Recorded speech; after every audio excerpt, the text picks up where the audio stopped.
guys, welcome back to Grief Uncensored with Elohor. Today I have my co-host, Tawa Kalito. Hi, Tawa. Hey. You're looking great, girl. Thank you, you too. You dressed up and you're trying to copy my hairstyle. Okay, and I have my psychotherapist, Rotimi. Hi, Rotimi. Nice to see you again. Nice to see you. And I have my special guest today. Is it special? We'll find out.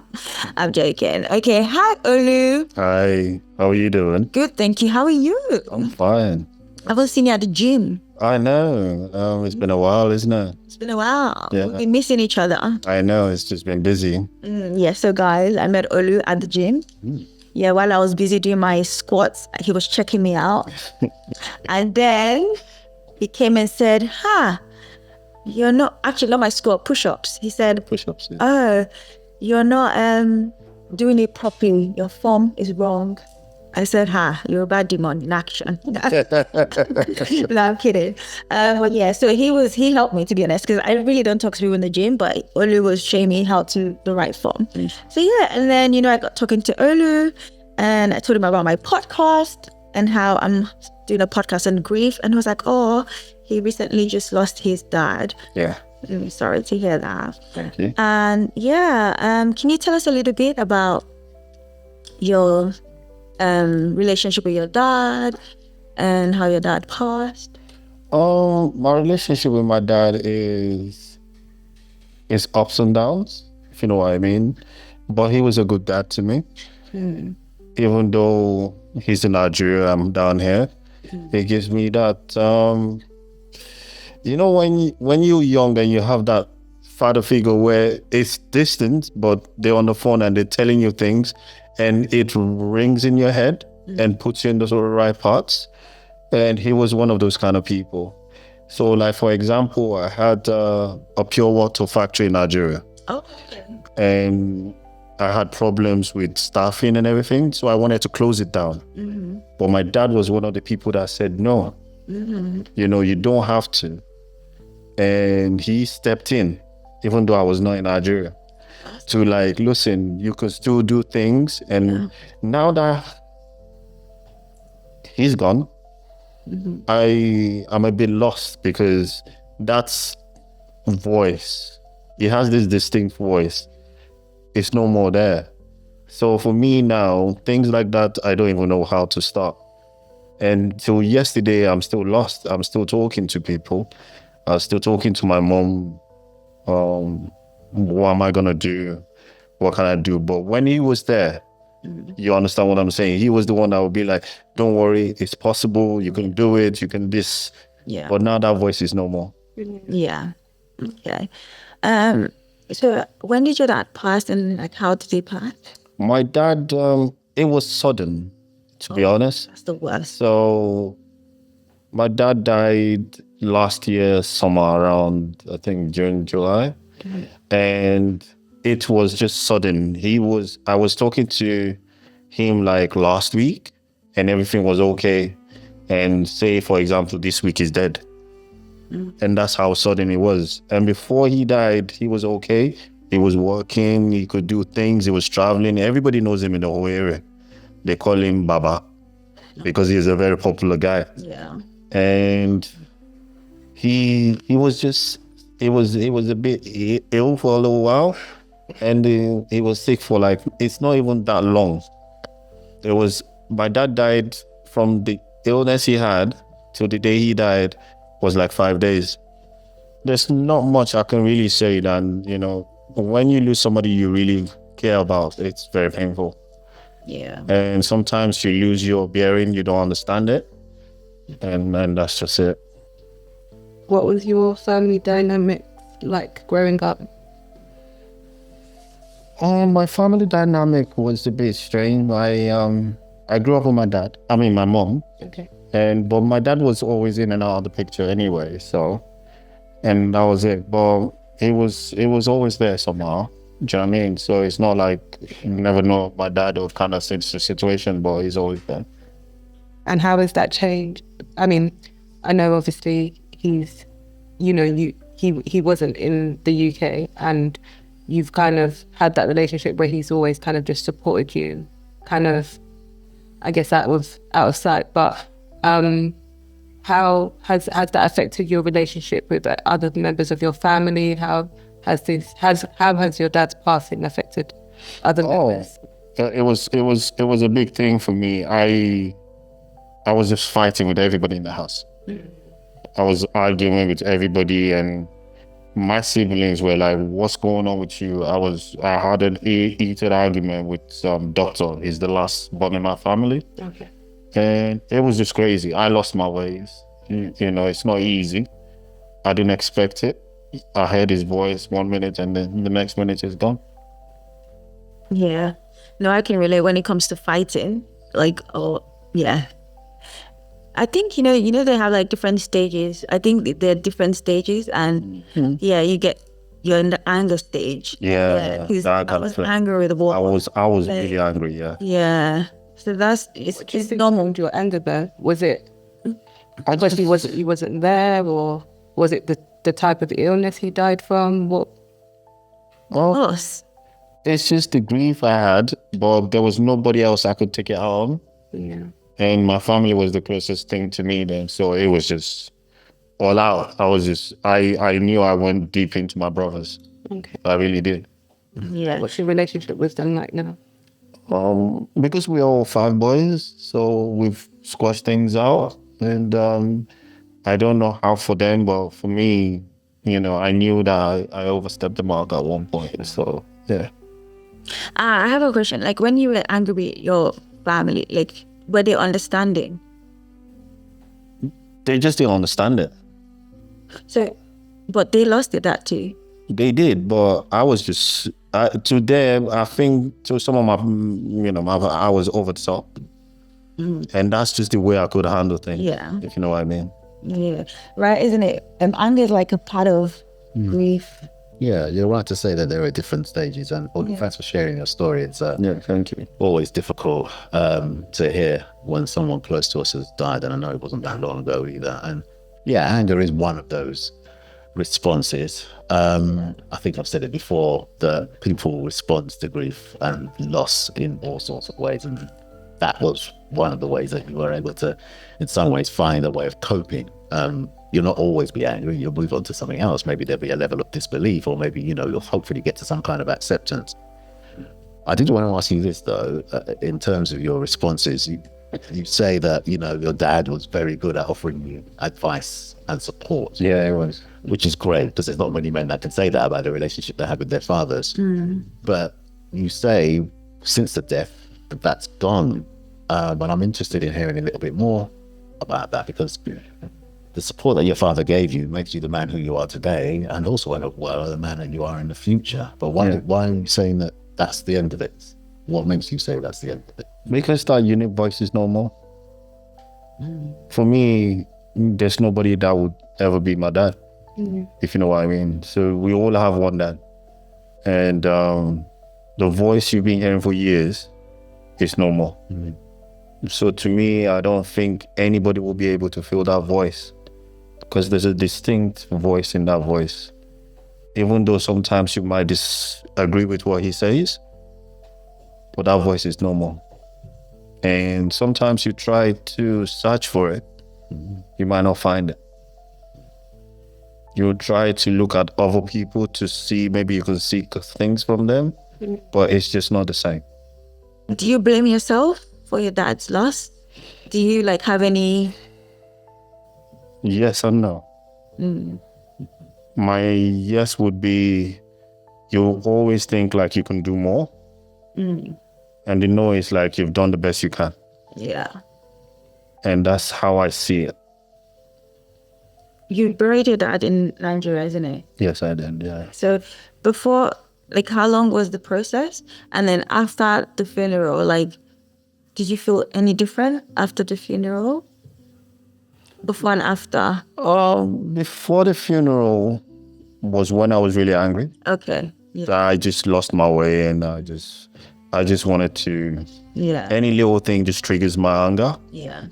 And after the funeral, during the funeral, my mom, you know, there's a tradition in Nigeria where they say when they're washing your dad for the last time, you have to be there because I was his first son. Oh, okay. And I just couldn't do it. But my mom never understood that. She tried to force me like, oh, we are going 9 o'clock in the morning to go and wash your dad and you have to be there. So you be present. Yeah. And we had an argument that morning because I told my mom, like, you don't understand what I'm going through. I'm not coming. And I didn't go. I only saw my dad in his dead form twice before he was buried.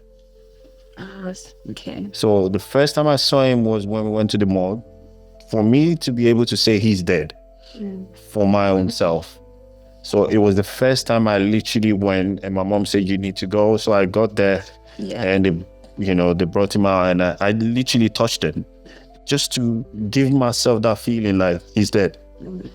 And, I when I was even touching him, I had this thing in my head, like maybe he's going to wake up. Oh, yeah. Like, even though looking at my dad lying down in there, oh, shit. I kind of like, the way I touched him is like, when you have a kid and you're trying to wake your child up and just say, wake up. And that was the feeling. And I tried to like put my hands on him to just wake him up, but he was so cold. Then I took my hand off quickly, but nobody knew.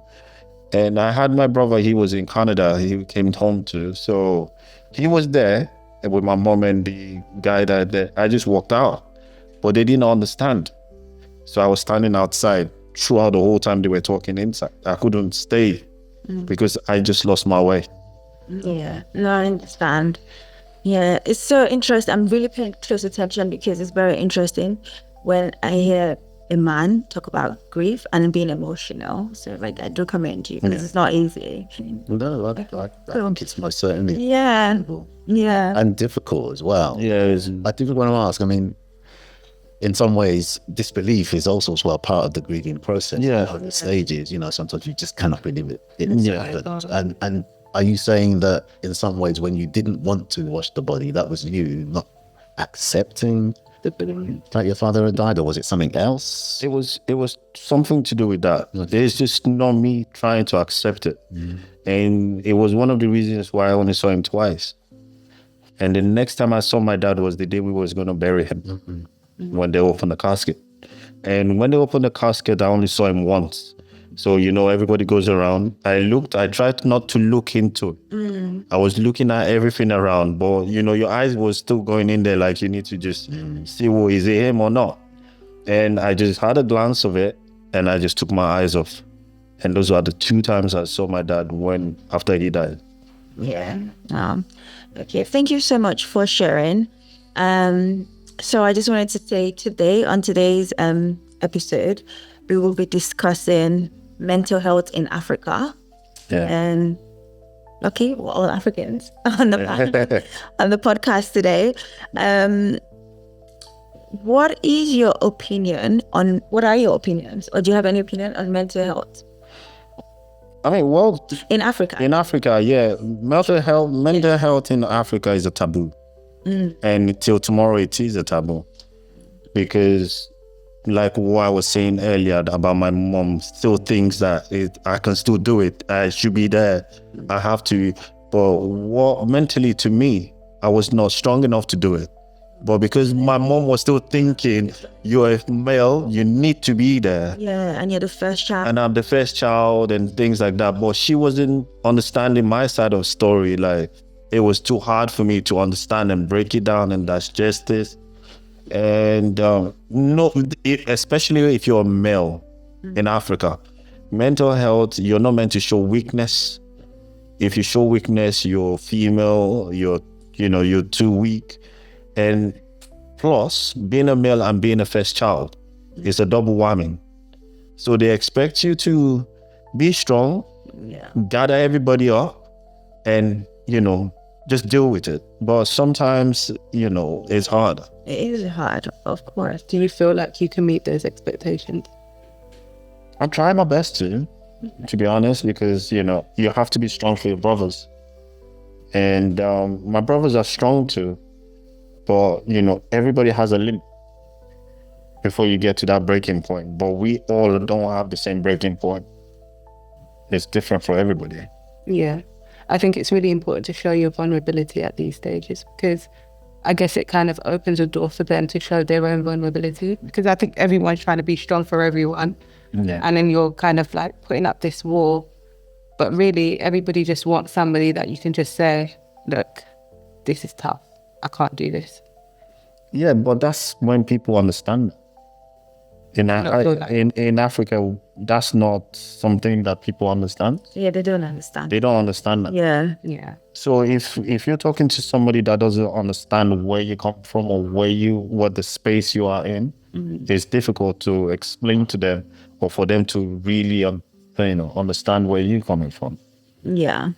What I would say to that is, in a way, there is an awakening. I mean, maybe we're the next generation of Africans that do understand it. Yes. It's up to us. Yeah. I mean, what you're saying is that your vulnerabilities made you react to your father's death in the way that you did. Yes. But I think that your brother's or your mother's view or other people's view is probably due to also as well what your dad was before he died. He must have been stoic. He never showed his vulnerabilities. In fact, all he did was give you very, very good advice, but he didn't show you about the struggle he might have had with 5 sons. Yeah, you're right. You know what I'm saying? So maybe it's up to us. So hopefully things will happen in Africa. Maybe we'll talk more about this later. Yes, we have to. Things will happen because it will be up to Yeah. this generation, especially like you, who realize that. Create awareness. Yeah, just like you said, we are creating awareness, just having this discussion, and hopefully it would allow more people to share, or to feel vulnerable, to be okay. It's okay to be vulnerable. I think we always have this thing where we feel like we always have to be strong, and it doesn't always have to be the case. Yeah. Okay. So Tawa's point also as well about being vulnerable is very important, especially for someone like you. If you're a firstborn, in a way, I think in your mind, you automatically assume the position of being the main male in the family after your father is gone. Yeah. And you will be in some ways playing a similar role to your father.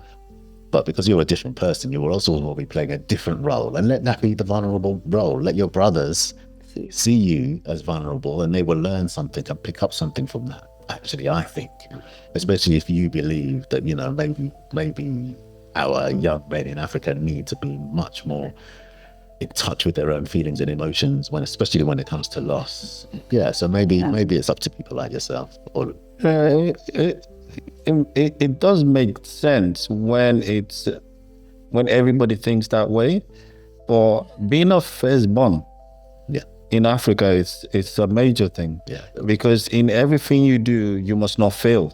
Yeah. You must not show weakness. So as a firstborn, if you show weakness, it shows the family entirely is a weak family. pressure. If you know what I mean. So the pressure is really hard.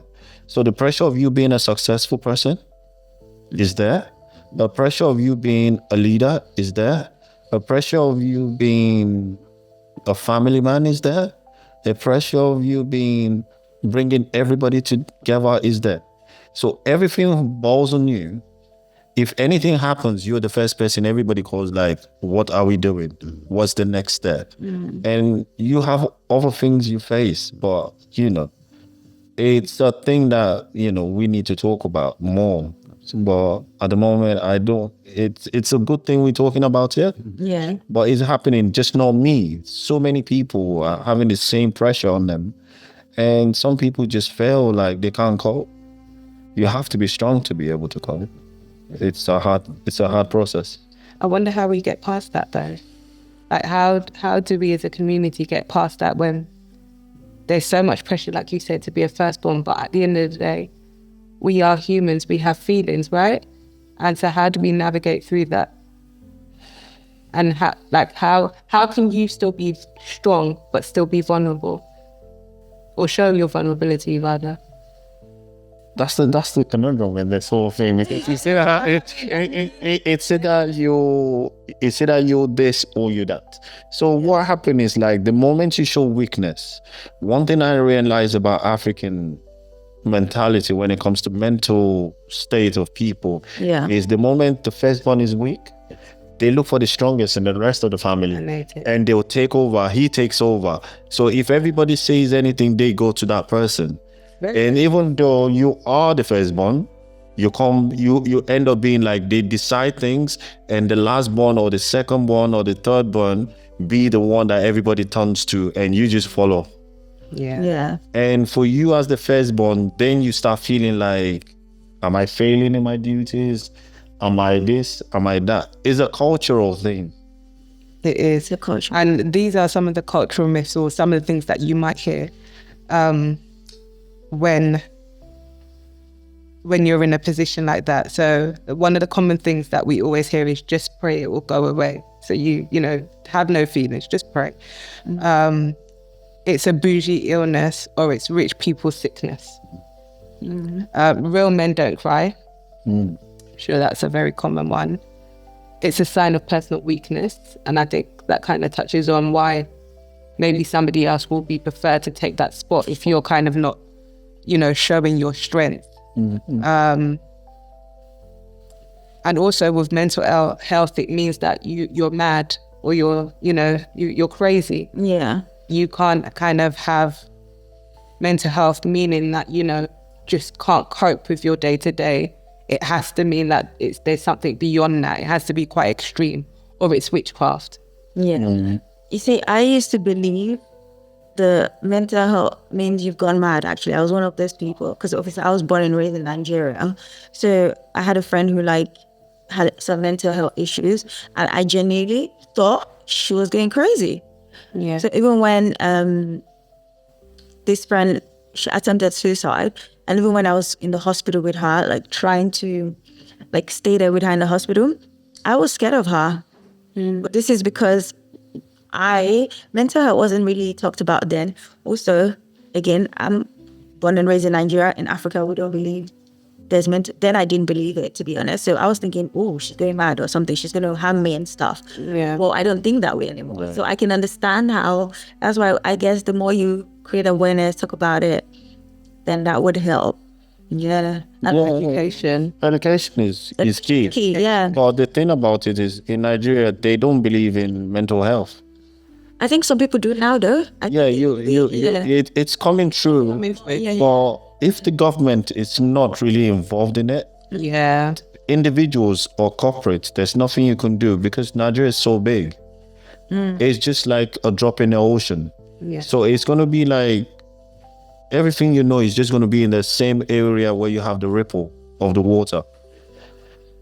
And you want your message to get across. Like what we're doing now would get across to, a level of where they are meant to get to.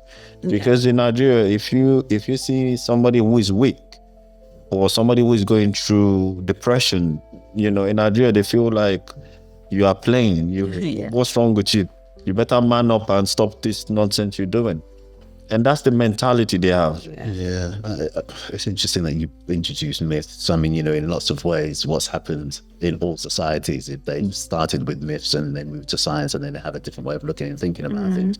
And to some extent, maybe Nigeria is there. But there's the other thing too that we need to think about. I always say, and it's very straightforward, even in this country, not very long ago, there was still a stigma about mental health. Yeah. And what I would push, and my colleagues would push, is that we need to think about mental health in the same way that we think about physical health. Yes. If you have a broken foot, you're going to fix it, because you will not be the best person you can be with a broken foot. Yeah.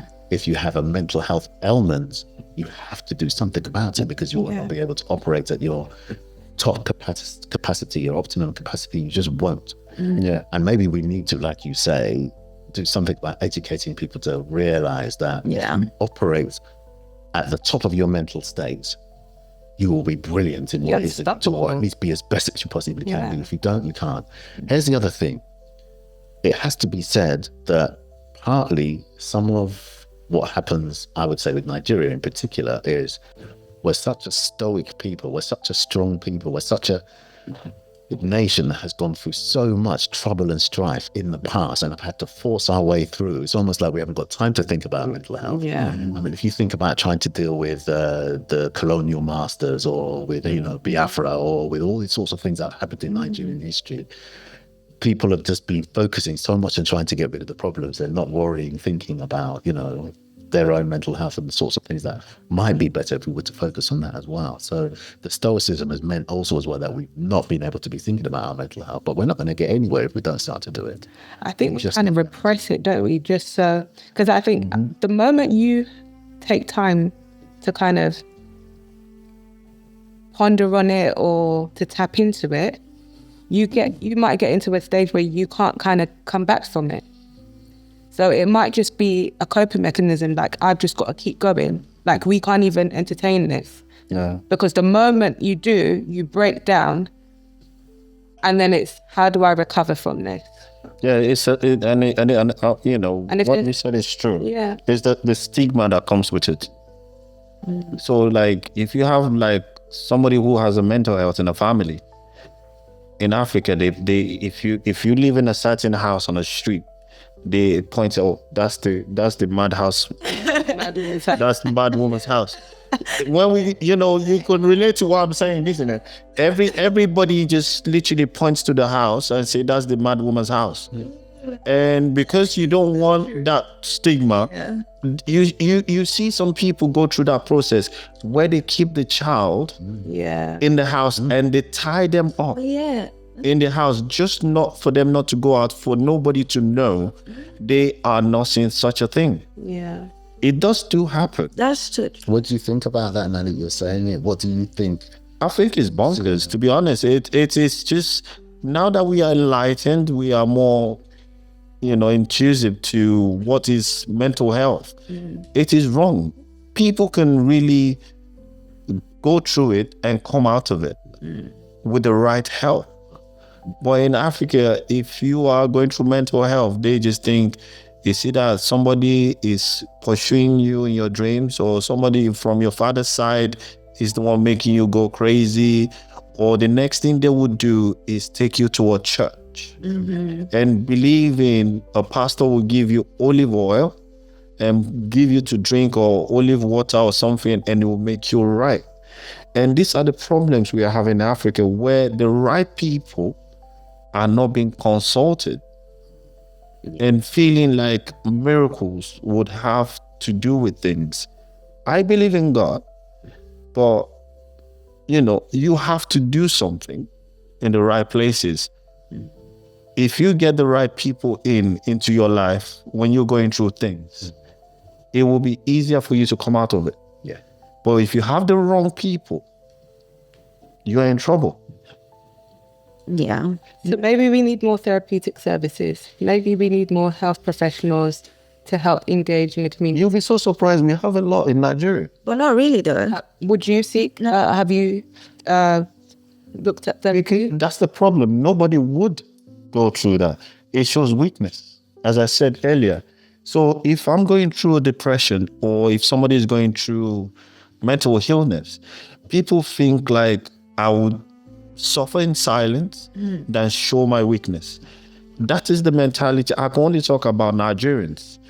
And that's the mentality about Nigerians. They say suffer in silence.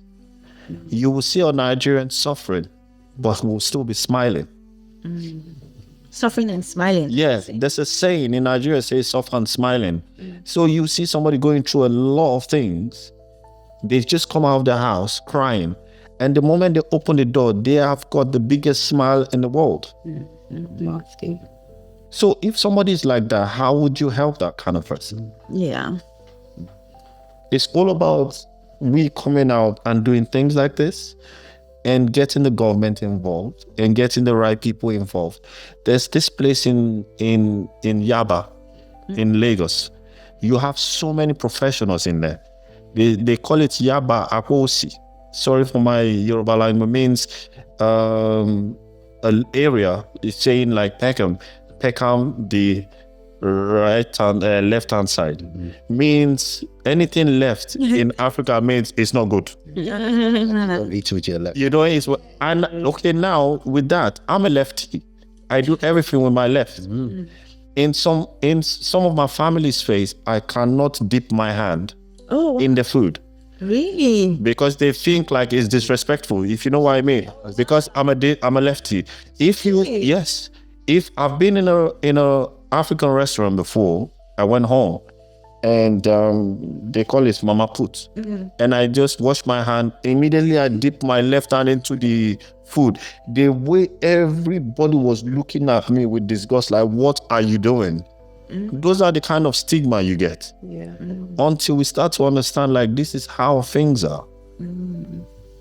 Then people understand that if we don't have the enlightenment, then we're in trouble. I like what you were just saying about the suffering and smiling. I remember Fela singing that in one of his songs. And if you don't mind me just going back to your father's death, when you refused to be there to watch the body, would that in a way have been you having to suffer and smile, and you'd prefer not to do that and ran away from that situation? Is that was it? Connection? That was just exactly the nail in the point. That was the same thing. But my mom is a sweet mom. Don't get it wrong. She'd raised me well.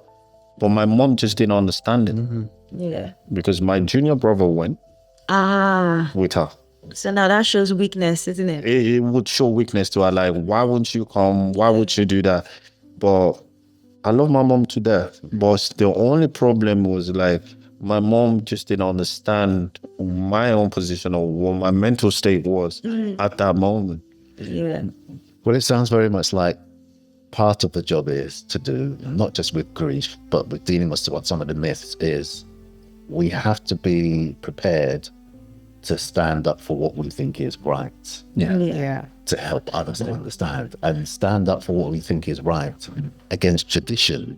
Yeah. And that's the real challenge, because there is so much tradition in Nigeria, so much, man, that we feel compelled to follow through as the children, of our parents. And I guess it's the same for us and our children. But I think with mental health, we have to help others to understand by going against tradition.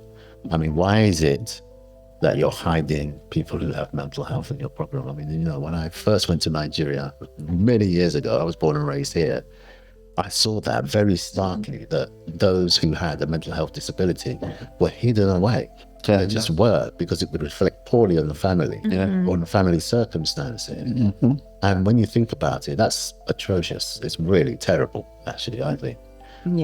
So some of the work has to be that we have to, in some ways, be prepared to stand up to the way that people have done things in the past and say, well, we need to be thinking about this differently and doing this differently, which is what I think you're saying by the way that you behaved. Yeah, it's just, it's the best way to do it. The only way would be if you are in the will I say the right state of mind, or will I say if people respect you in the family? Yeah. But it's more like to do with respect with hatred, or respect with where people think like what you're doing, they don't like it, but it's nothing they can do to you because what you are doing, if you know what I mean. My mom wanted me to do something. And in my culture, when your parents tell you to do something, you have to do it, regardless if it's good or bad. But it was just too much for me to hold. I got to know my dad died by my auntie. I was sleeping. Do you know what I mean? And I was woken up and my auntie just said, you have to be a man. Your dad is dead. Well, Like that. Just like that. wow. You have to hold your body, your dad is dead. And 1 minute before I slept, my daddy was alive. Yeah. And the next minute, I've been woken up to tell me my dad is dead and I need to deal with it. Based on what you've said, do you think that you would seek support to help you with the position that you're at now? For me, I kind of have a mechanism to deal with it. This is the thing, you have to. So I'm in a state where whenever I'm in a moment of remembering what my dad is, what my dad we went through and things like that, I kind of like take everything in. And the moment I assimilate everything and I feel like crying, or sometimes you just feel like, oh my God, I miss my dad or something, I take everything in. And the moment I feel a little bit relieved, I let go. And that's how I've been dealing with that scenario since my dad has died. Do you and I guess it's your coping mechanism now. Yeah. Do you feel like there is a better way that you could do it? And would you be open to it if it was maybe through therapy? Or are you kind of... That's the only way I know. So you understand what I'm saying? But is that the only way you're open? Yeah, that's the only way I understand, and that's the only way I know. Sometimes some people might bring in things like, oh, have you tried this? Have you tried that? As we were saying earlier, it's what you know, you know. I've been dealing with that myself by coping that way. Yeah. Do you understand? So, and since my dad died, nobody has ever called like, oh, how are you coping? How are you dealing with the whole thing now that your dad is, gone and everything? Not a single call. Do you understand? So you have now just got to the stage where I just deal with things my way. But you're dealing with it by yourself. By myself. And because that's what I know. So, but isn't that contradicted to what you said earlier, where you're saying in Africa, or used to this, where you said, but you too, that's what you're doing. You're sticking to, well, you're not being open-minded. How would there be a change if another man is watching and is thinking, well, I'm used to this way, but this is, we are the problem. No, it's not about we are the problem. You only do what you know. Now that we're talking about it, you have other options. You didn't know before. If you don't talk about it, and nobody's coming to you like somebody who is in the know, like, oh, have you tried this therapy? Have you tried that? Have you tried that? It's what you know. And I'm only dealing with what I know. Can I ask you, so before today, you were not thinking or open to it? No, because it's never occurred to me. Okay, that's really... Do you understand? It's never occurred to me. And in Nigeria, as I said earlier, we don't do therapy. Okay. Do you understand what I'm saying? If you go to Nigeria now and you ask a Nigerian that, are you open to a therapy? He'll be looking at you like, are you serious? Are you playing with me, or what's wrong with me? Am I complaining to you? You know what I mean? So you have to be honest with yourself. You only know what you know, and you can only be open to what you know. If that is in the pot by, oh, you have therapy to go through, you have that to go through, bereavement therapy, this therapy, it's there. But if you don't know, you don't know. It is there. We should tell him it's there. For sure. It is there. But I guess you have to be ready, you have to be open to it as well. Yeah. But that's another thing. Sorry. Well, no, just to say, look, we all deal with it in different ways, and you've already began to deal with it, and your way is effective, actually. People find different ways to deal with it. But also as well, moments will arrive when we find even newer ways to deal with it. Even us having this podcast discussion, yes, way of dealing with it. Then you will find after you've left here a sense of relief, I hope, from having shared your story with, us three in this room. So that's one way of dealing with it. But here's the other thing. In the way that you responded to your mother, at the time of your father's death and burial, you brought something new to yourself, and also as well actually to your mum, about other ways of being able to handle that situation. She had one way of saying, this is a traditional way, this is the way it should be. She'll probably hold on to that forever. But you also as well were able to say, well, this is the way that I have to be able to do it at this time. Yeah, and that's how it will happen, I think, in Africa as well, that other ways will be introduced, and hopefully people will begin to understand that there are other ways of managing. I think with what we're talking about, I think when somebody dies in Nigeria, there should be like down here they give you leaflets. If you go to the funeral home when they are dealing with you, if the whatever it is they give you. But in Nigeria, we don't have that system. We deal with things organically. So when I mean that, it's like somebody's dead now, is gone. What's the next step? What are we doing? What is the preparation? And that was how we was dealing with things, and that's how it's been done. Nobody is thinking, how are the kids feeling? How is the wife feeling? That is left behind. How is the family feeling? No. The next thing is, how are we going to get the hall? What are we wearing? How are we doing the food? How are we getting the casket? Where are we burying him? Who is coming home? Who is not coming home? How are we doing? Can you see what I'm giving to you? And now, by the time you put all that down, and you want to talk about, and people will be like, we are talking about this, you are talking about that. There's no room for emotion. There's no room for emotions at all. Do you understand? Everybody's looking at exactly. Everybody's looking at you like, are you serious? Yeah. Can I ask one other kind of connected question? You're right. That is there. Just like life gets in the way even of death, right? But you're in a place, you, Olu, are in a place where you're beginning to understand that the mental health side of it is important. Yeah. You've got 4 brothers. You've got a mother. You now know that you have questions to ask of them about how they've responded to how they're feeling. So it'll be up to people like you when they begin to understand the importance of being able to think about the mental health side of things. So, you've got that job as well. Yeah, I'll tell you something. I've learned something today.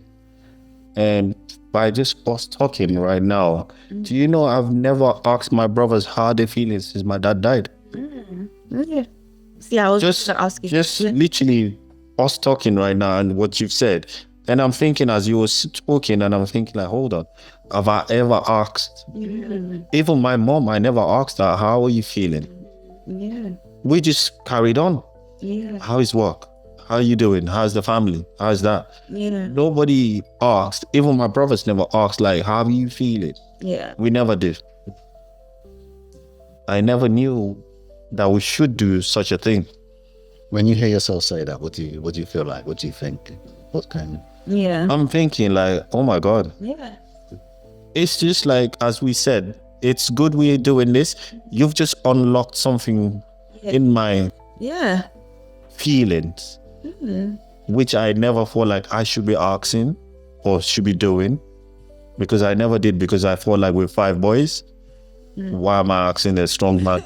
You know what I mean? Like, I'm just thinking in my head like, you're a man, I'm a man, let's deal with it, let's go, next move. It's a responsibility though, isn't it? If you're like the head, if you are like the father figure, you need to make sure everybody's okay, right? Yeah, but because I'm just assuming everybody's okay. Yeah. And that's how I've been dealing with it. What I'll say to that is that's learned behavior. In a way, you're being what your dad was like to you. But, you're a different kind of dad or a different person with different responsibility now. So you can do the same, but something different. Yeah. No, that's what I would say. Sorry, I keep interrupting you while you're trying to think. No, not at all, to be honest, because the interruption is actually answering all the questions. So that's covering it. So that's great, to be honest. I was going to throw some question, which I feel like you've really kind of covered is, so after losing your dad, did you have any expectations from like family and friends? No, you didn't. And you don't expect anything from them. Vice versa. So you didn't have any expectations like they should check up on me if I'm okay, nothing like that. To me, it's life moves on. Right, okay. And that's it, end of discussion. I think to most Nigerians, the moment we do the burial and it's all over after the party, and the following day we do the Thanksgiving, it's the full stop. Move on. Yeah. To be honest, it's not even just Africa. I think, to be honest, for this particular topic or subject, whatever, I don't think it's even just Africa. Even with me being here, I'm experiencing that. And this is the reason I'm creating my podcast, because of this problem. So this is not an African problem. This is a worldwide issue, because I'll tell you what I mean.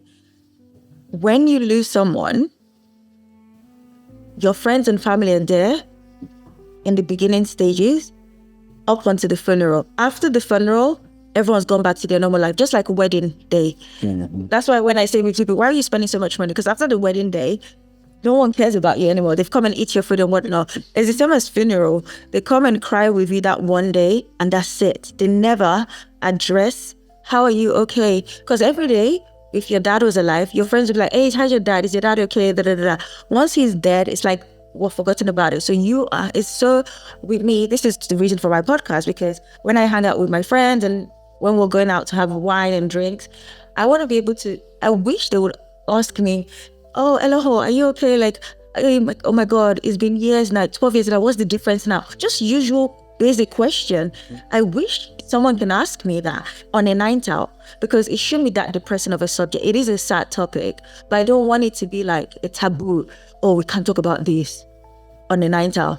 So it's frustrating for me, to be honest. So this is why I say it's a worldwide issue. It's so, yeah, I was going to say, it's so funny you say that. I was having a discussion with one of my friends, and his mum sadly passed away. And he said the same thing. After the funeral, that was it. Nobody checked up on him. Yeah. And I thought, oh my goodness, yeah, I really need to do better kind of thing. You know, I need to be checking up. But I think for me, the reason why it's such a problem for me to check up on somebody after, you know, such a loss like that is because I feel like I don't want them, if they're having a good day, I don't want me bringing it up to be the thing that kind of changes their mood for the day. Do you see what I mean? And so sometimes I think about it, but I don't necessarily ask. I kind of just hope or pray that they're okay. Just not to spoil their day. Do you see what I mean? And so, but I'm always kind of open to have that conversation with them if they brought it up. Do you see what I mean? That would be my moment to be like, how you doing? You know, how you getting on? Yeah, I kind of always wait for the other person rather than, you know. Well, I would tell you now that 100% it's harder for us to bring it up. Yeah. For me, losing my mom, it's hard for me to just come and tell you, actually, I can now, but when I'm bringing it up, to be honest, I'm not here wallowing. I bring it up more in an angry way. So the only way I bring up my mom with my friends is if you're having a conversation about maybe they're sad. I don't bring it up in a positive way. I think also perhaps if actually friends and family were asked checking up on me, I think maybe that will help me get to a positive part, to be fair. What I'm trying to say is, if we're hanging out, you're my cousin, you know I've lost my mom, no, that stuff, and we're just hanging out. And you're not like asking me randomly the way you ask if my mom was alive. Because if I see, I'm always like, how's your mom, Tawa? If your mom dies, I will still do the same. Perhaps I have that knowledge because it's what I'm craving. So it's easy for me to ask all my friends who've lost people to be there for them. So I think actually, until you lose perhaps your mom or someone really close to you, or a parent, it will be very easy to... when I see my friends who's lost, I text them to say, thinking of you randomly. I know you're not okay. Yeah, and stuff like that. But again, to be honest, it's very easy for me to say because I've experienced loss. And I know it's not easy for someone who hasn't experienced loss. Even if you've experienced loss but not had I don't know, I can't speak. For someone really who would impact your life, if you haven't lost that person, you can't directly ask that question because you think you're being forward. So, but what I would encourage people to do is actually be direct. It would never offend us. Actually, in those moments, I'll give an example. One of my close friend, and I'll say her name because I want to shout out to her because she was really there for me, Shimem, actually, that made us closer, to be honest with you, Shimem. She has experienced loss, I don't know, maybe before, after, but not closely, like someone who's hurt her deeply. However, while I was in Nigeria working, she would text me randomly often, and I'll promise you, sometimes I'll ignore her and I'll respond to her in 5 days time, but all her messages, I was always crying just because I was like, oh my God, she cares about me. Even my brothers won't do that. But again, that doesn't mean they're bad people or my family, my close friend, but she would always, and every card on her birthday, I always write it there because I'm not going to lie.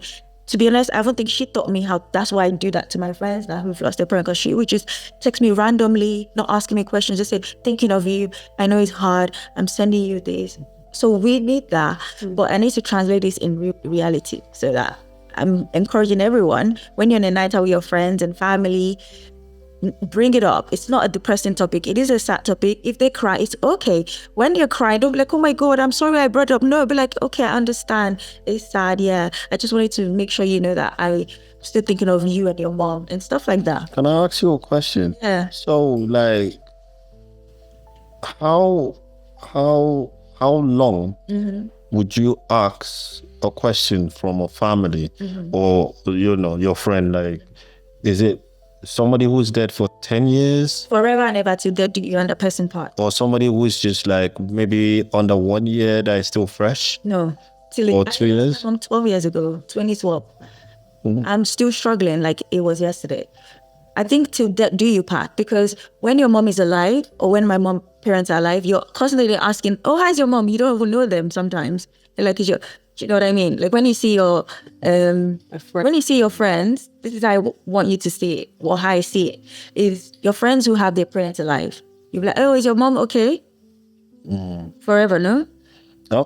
Because this is another thing I'll be asking is like, if I'm gonna be asking my friends, how is your dad? How are you feeling after your dad?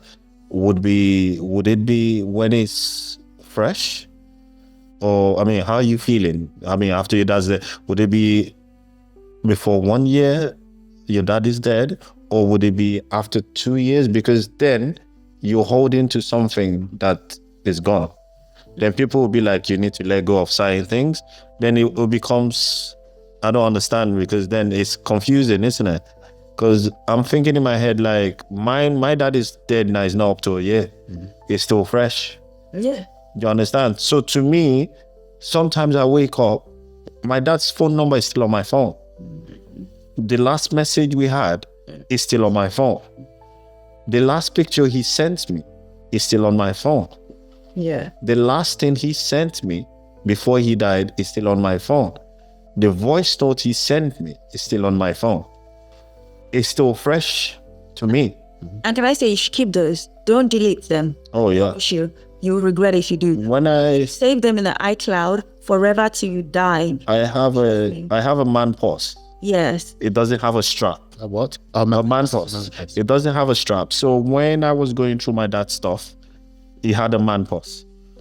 So I took the strap off his man purse and I put it on mine. So anytime you see me wear a man purse, that's my dad's strap purse.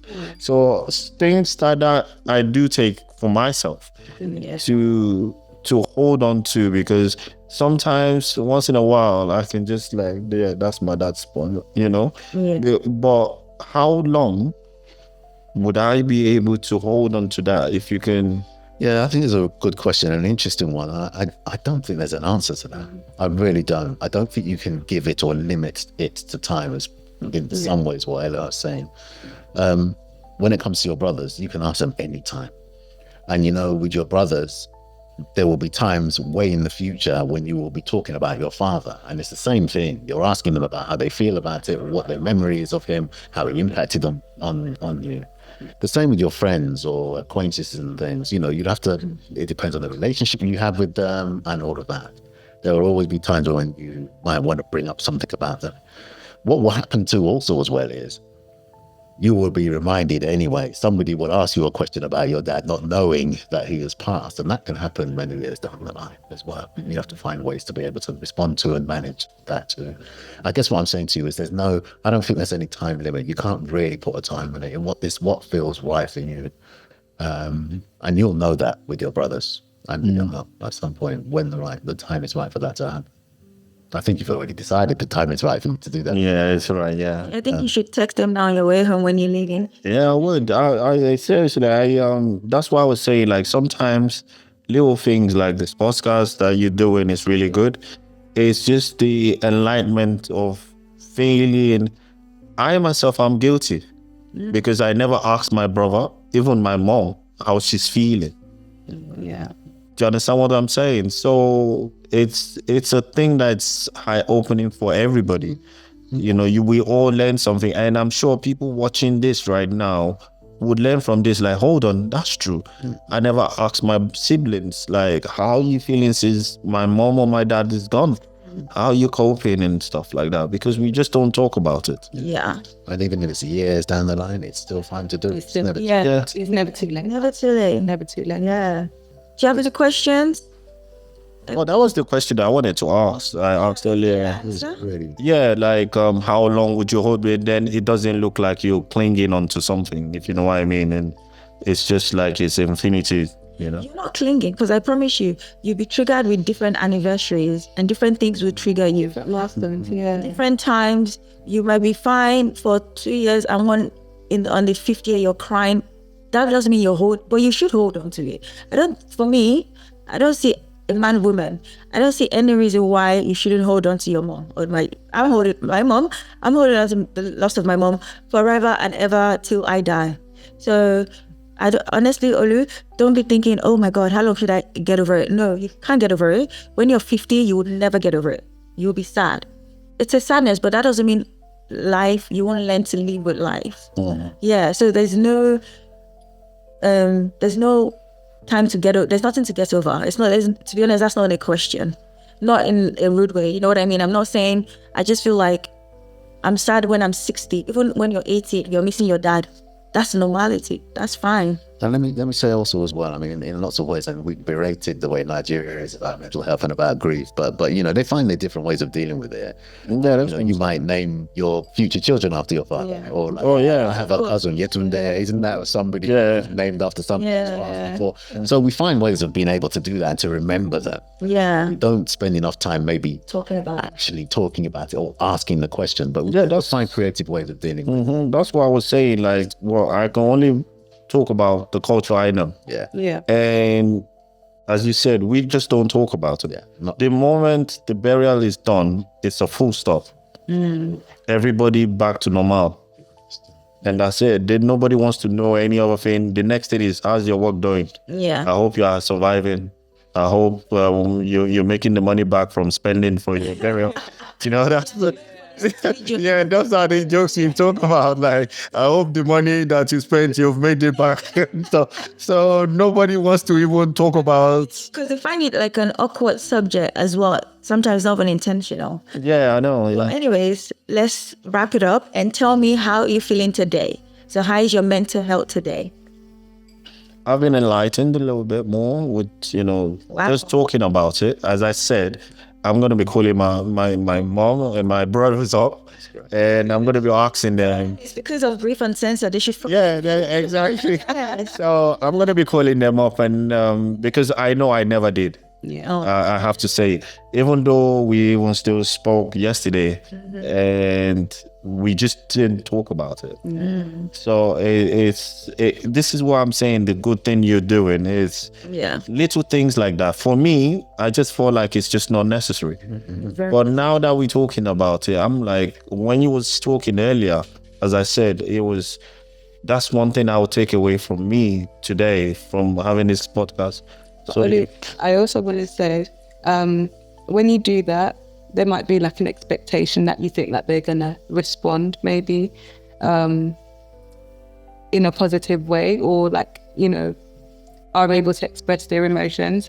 And I just wanted to say that if they don't express it the way that you think or expected, it doesn't mean you shouldn't ask again. Yes. I think it's just important to understand that, like, sometimes people don't know how to respond in that way, especially no one's ever asked. So it could be a bit of a shock. Awkward for It's very hard for them to maybe process it. But I think that as long as that door is open to have that communication and to discuss, how they're feeling, and they know that you are that safe space that they can come to do that, then I think that in itself is, a great support to them. So just don't feel like if it doesn't happen the way you want it to, that it means you need to close that door. Sometimes people just, the time you check in isn't always the time that's right for them. Also, I would just ask that you should also with your mom as well on the phone, not just text.